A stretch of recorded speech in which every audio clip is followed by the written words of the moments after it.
Duke did, in fact, win big in the transfer portal by bringing in new quarterback Darian Mensah. But if the Blue Devils want to be truly successful offensively in 2025, they got to find success running the football. It's a brand new Locked On Blue Devils. Hi, everybody. Dick Vitale. Hey, make sure you listen, man, to Locked On Blue Devils with J.J. Jackson. He's awesome, baby.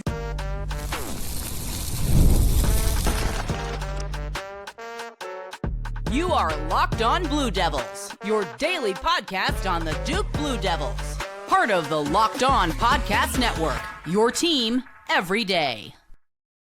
Hello, everybody. Welcome into another episode of the Locked On Blue Devils podcast. My name is JJ Jackson. It's so great to have you here with us today on this Tuesday, August 12th, 2025. Locked On Blue Devils is your one-stop shop where we discuss everything going on inside the life of Duke Athletics. And on today's show, we're focused on this Duke football team ahead of the 2025 season. So much talk about Darian Mensah at the quarterback spot, but Duke has got to find success running the football as well. So who better to break that down with than our good pal Conor ONeal from Devils Illustrated, who's back yet again for another visit with us on today's show. If you have not done so already, please be sure to follow and subscribe to Locked On Blue Devils for free, wherever it is that you get your podcast. Make sure you leave us a 5-star rating and written review. Go ahead and like this video. Share it with your friends as well. If you watch us on YouTube each and every day, we are less than 50 subscribers away from 4,000 here on Locked On Blue Devils, and I can't wait to celebrate that milestone with you guys here on the show.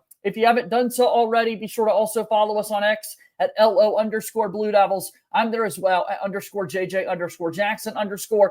And we've got Instagram and TikTok too. So without further ado, here he is, the aforementioned Conor ONeal, sitting beside me today on the program. And Conor, I hope you're doing well, man. We continue to move a little bit further into fall camp. And now at this point, man, we're like counting down the days until that first Duke football game of the season. Yeah, it feels like fall camp just started last week, and all of a sudden it's 2 weeks into it. These guys have had, I think it's 11 or 12 practices by now, and they're probably about a week away or maybe even less from doing actual game planning stuff and then looking at what Elon does. And so you don't have a firm sense of who your team is until that final scrimmage of fall camp, which Duke hasn't had yet. But you've got a lot more of a picture than you did a couple weeks ago. Yeah, without a doubt. And looking at more of that picture for the Duke team offensively, that's why, at ACC kickoff and the hype leading into the year, we're going to have a lot of conversation about Darian Mensah. And truthfully, he's going to come up during the conversation today that we have here. We'll talk about the new weapons that are there in the wide receiver room and someone like Queso Brown and Samir Hagans and what they're going to mean to this offense returning. But to truly look at the better picture of this offense for Duke, it starts running the football. You've had one of your more recent stories up there on the website about Duke finding success running the football because, man, they were terrible pretty much last year. I mean, there's only a few ways to put it, and they could not find success running the football in 2024. Yeah, I think the way it hits home most of how much of a problem it was they were the second worst rushing offense in the ACC last year. The only team they were better than was a 2-win Florida State team. So I don't love that. No, you shouldn't. Yeah, nobody should. Yeah. You take that and consider that Duke won 9 games with this rushing offense that was at times just anemic. You think about in the second half of the year, I did the numbers. Virginia Tech in its other 12 games allowed 154 rushing yards a game. Duke only managed like 64 rushing yards against them. Wow. The NC State game, Duke was able to win a kind of back and forth close game, blow for blow at Carter Finley. I think they had 27 carries for 31 yards in that one. It's really hard to win football games when you can't run the ball, especially when you get down to the brass tacks of the script of a game playing out is you're going to have to be running the football to win the game. And nobody ever wants to win a football game with their defense on the field having to get a stop. And as Manny has said many times, the ACC it's a close game league. It's not like the NFL, but it's similar. There aren't that many blowouts. You just look at Duke's schedule last year for evidence of that. So you've got to be able to run the ball. I hope that's hammered home, and Duke kind of hopes to hammer people a little more in the running game than they did last year. Yeah, I mean, I think about the success that Duke has had in recent memory offensively when the running game has been incredible. The team hasn't been great, right? Or when Duke's been playing good offense, like we're talking about a year ago, or having successful seasons, like 9-3, that's a successful season. And yes, then you can kind of poke holes in what they were able to do. And running the ball would be one of those things. But I think back to a few seasons ago, you see a guy like Mateo Durant. Nobody could stop that guy from running a football. But overall, Duke was terrible. And when we found the successful Duke teams, it feels like you're highlighting a little bit more about what the quarterback and passing attack was able to do than truly finding success running the football. Because again, when Durant had his incredible season, Duke overall was lousy. Yeah, I get that. I go back and forth on this. I mean, they won more games in Elko's first season than they did in his second season. I thought his second season was better than the first one, if for only the fact that they beat Clemson in the opener and had the nearly there games against Notre Dame and at Louisville, at Florida State before the wheels came off the bus in that one. And that team did run the ball well, and that's where they kind of want to get back to. Obviously, different staff, different scheme, much different personnel. You think about why 2 seasons ago they had such a good running game, and last year why they didn't. You only really got to look at the offensive line to figure that one out. Between those 2 seasons, you have Graham Barton and Jacob Monk drafted. You lose a couple other linemen. You lose Riley Leonard, and you go from an extremely mobile quarterback who played in a national championship game last year for another school to Malik Murphy, who wanted to do everything but run with the football. So that's where we can get into having a more mobile quarterback this year can open up a little more in the run game. It opens up play action pass also. I mean, that's why every coordinator will talk about wanting to be a balanced offense. And last year, at times, Duke was a balanced offense. I mean, they ran for 180 in the comeback win against Carolina. You wouldn't think that you'd have that many rushing yards in a game that you had to come back from down 20 points. So they had some success. It's not like it was a complete train wreck the whole season, but they've got to sustain it. They've got to be a little more consistent and turn some maybe 5 to 6 yard runs into 15 to 20 and get running backs into the second level. Yeah, and looking at those Elko years running the football, the big reason that Duke was able to be so successful there, one, what Riley Leonard was able to do with his legs, and I think we could talk about that added element with Darian Mensah in this whole equation. But then two, Jordan Waters did a great job running the football for Duke, but you don't hold on to him. Then all of a sudden he transfers in the ACC down the road to play for NC State. Duke's leading rusher last year, Star Thomas, transfers. Again, not a good picture running the football for Duke, but when your leading rusher is now no longer there because he's transferred, then you're looking at Jaquez Moore, and we'll get into kind of the big names that Duke's got to have step up there. It's just it's not a fun trend here, Conor, when you're seeing, again, you had success running the football in Mateo Durant, the team sucks. Then you find the guys that are able to run the ball well, and they transfer. Yeah, I get that part of it. I don't know. It's hard for me to wrap my head around the Star Thomas part because Duke went through almost the entire season last year thinking they would not have Star Thomas because it was his last season of eligibility. Right. So it's like this changeup gets thrown to you that he could be back, and then he still decides to transfer and goes to Tennessee. And it's like, well, what you thought for the entire season is still true. You don't have Star Thomas. Granted, you don't have him because he transferred, not because he ran out of eligibility. Sure.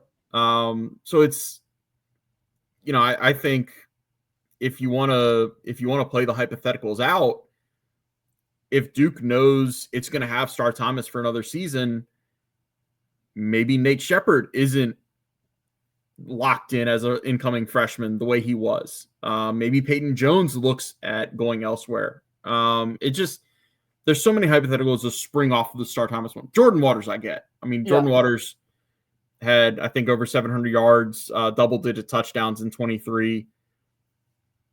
I think if you go and ask him he would probably say he would have rather been at Duke last year than with NC State based on his production level and based on kind of the seasons that each one of them had. Yeah. But yeah. Shame on me. Shame, you know, I don't know how to handle the Star Thomas discussion. I really don't. I felt like his name needed to be mentioned. It has now been mentioned, and forward we go, right? Star Thomas now out of the equation. Let's talk about who else deserves to truly be mentioned in terms of the Duke football picture when we talk about offensive success running the football here in just a second. We'll get into that conversation. Locked On Blue Devils here today is brought to you by our friends over at Game Time. We've all been there before, logging on early and waiting forever for concert tickets to go on sale, only to lose your spot for a show you've been dying to see. Live music should be about making memories, not dealing with the stress of ticket shopping. And that's where Game Time comes in, my friends. Game Time makes getting concert tickets faster and easier than ever before. Prices actually drop as it gets closer to showtime, and you could save up to 60% off with their killer last-minute deals. Take the guesswork out of buying tickets with Game Time, whether that be to concerts and shows or even baseball games right now. Football ticket shopping is about to really ramp up and so much more. Download the Game Time app, create an account, and use our code LOCKEDONCollege for $20 off your first purchase. Terms apply. Again, create that account and redeem code LOCKEDONCollege, LOCKEDONCOLLEGE for $20 off. Download the Game Time app today. Last minute tickets, lowest price guaranteed. Game Time is a proud sponsor of Locked On Blue Devils. Yes, Conor ONeal's back here with us talking about this Duke football team. We talked about Star Thomas. Now we move on. Let's talk about the other guys in the room that'll make some plays for Duke. If they want to be successful running the football, I think that conversation starts with Jaquez Moore, Conor. Yeah, I think it does too. It's important to remember he started last year as the starting running back. A lot of big things were expected of him in a senior year that he winds up not being able to have. He was hurt at the Northwestern game.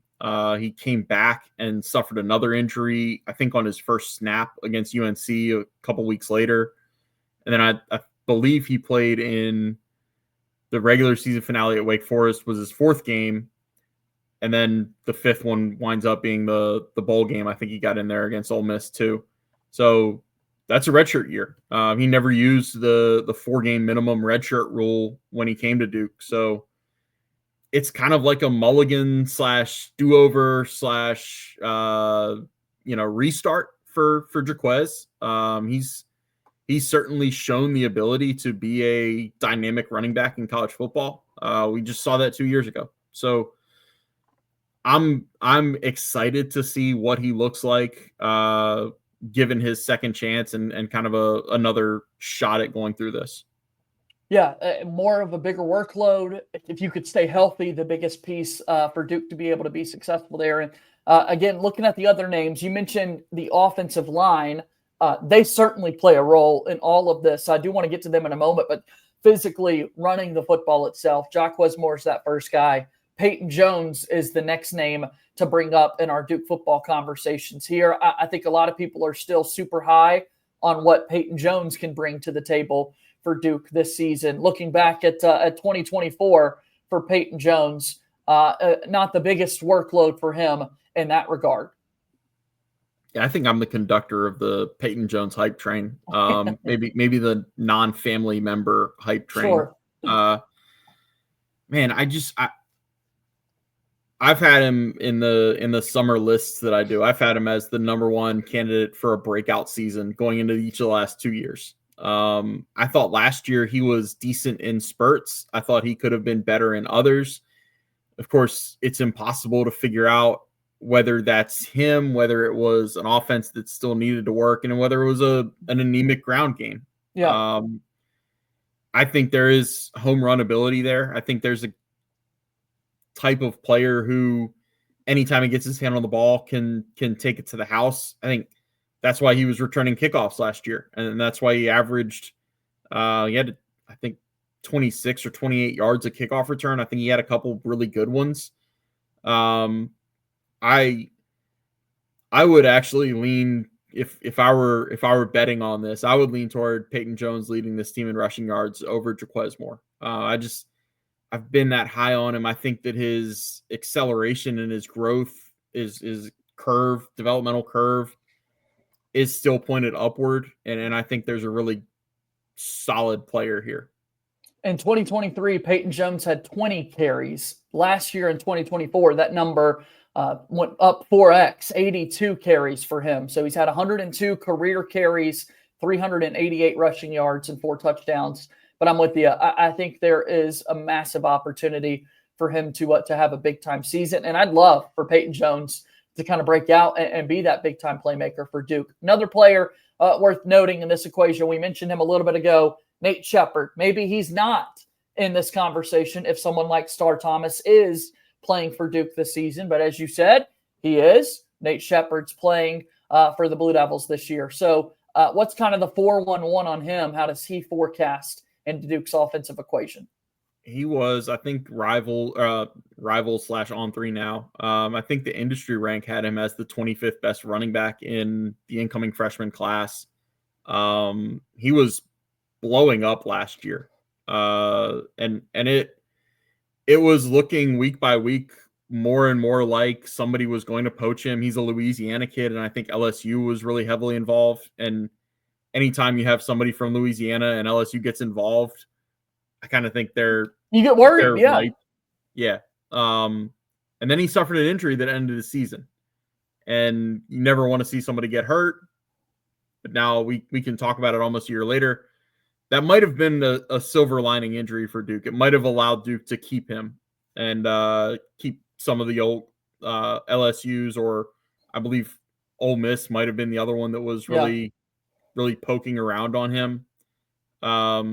Getting him to Duke was a big deal. It didn't get the same type of ink that getting Bryce Davis to flip from Clemson did. It didn't, Penn State was really heavily involved with Bradley Gompers. Bradley Gompers played 2 positions at an elite level, a tight end and linebacker. So Nate Sheppard kind of felt like a little overlooked in this freshman class that's really, really good for Duke. But he's the one that,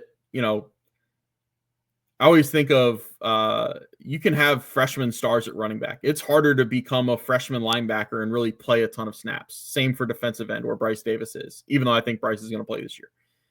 Running back is one of those spots where if you have a freshman come in and really establish himself, he can work his way up the depth chart quickly than other spots. And I think that's where we might see Nate Sheppard getting significant carries. And it's important to remember too with Duke's schedule, if it doesn't happen in the first half, in those first 6 games, it doesn't mean it's not going to happen at all, because they've got this quirky schedule where they only play basically 1 game in October with the bye weeks, sandwiching a game against Georgia Tech. They're going to come out of that stretch and need some guys that had not previously been relied on. And that's where I think if you haven't seen much of Nate Sheppard in the first half of the season, we might wind up seeing him in November plenty. Yeah, I'm excited to see opportunities as the season progresses for younger players. We've seen it every single season, and you're right, that kind of feels like the trend and track that Nate Sheppard could be on. For Duke to find success again as an offense, running the football is going to be paramount. It's a whole lot easier because of the offensive line that the Blue Devils are able to hang their hat on that's returning this upcoming season. We'll have some thoughts on that here in a moment.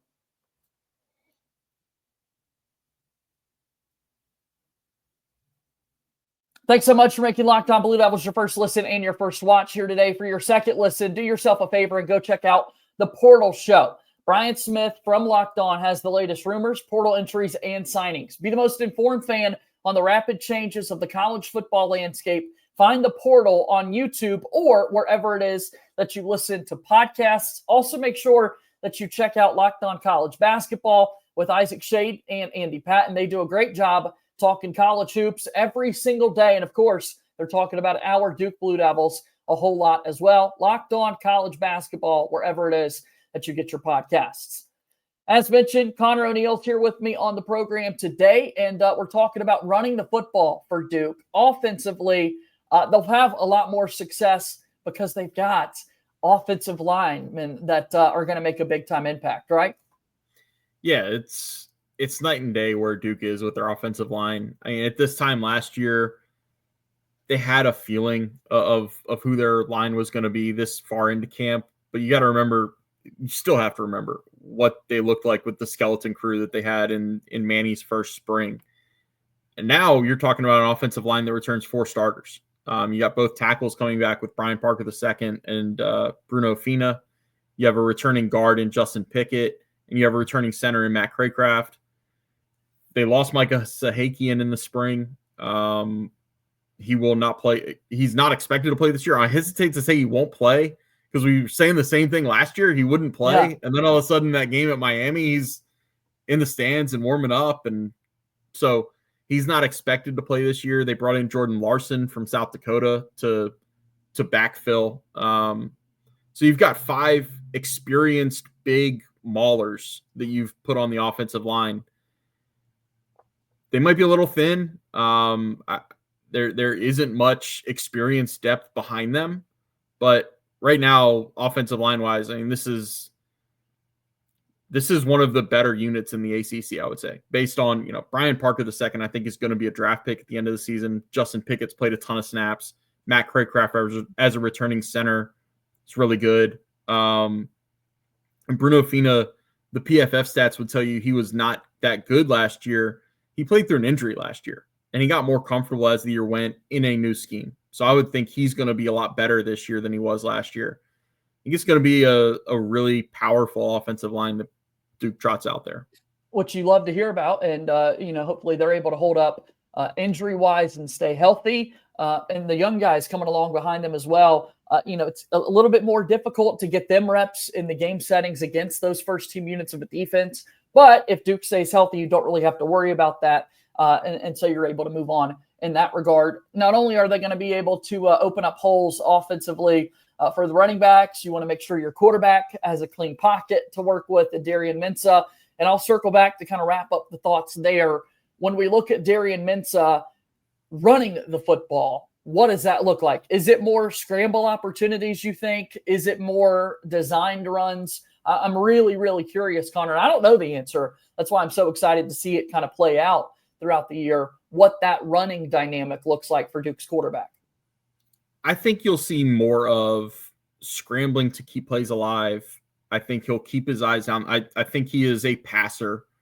I don't think he is a one read, and if it's not there, take off and get as much as you can on the ground type of player. I think he's going to scramble to throw.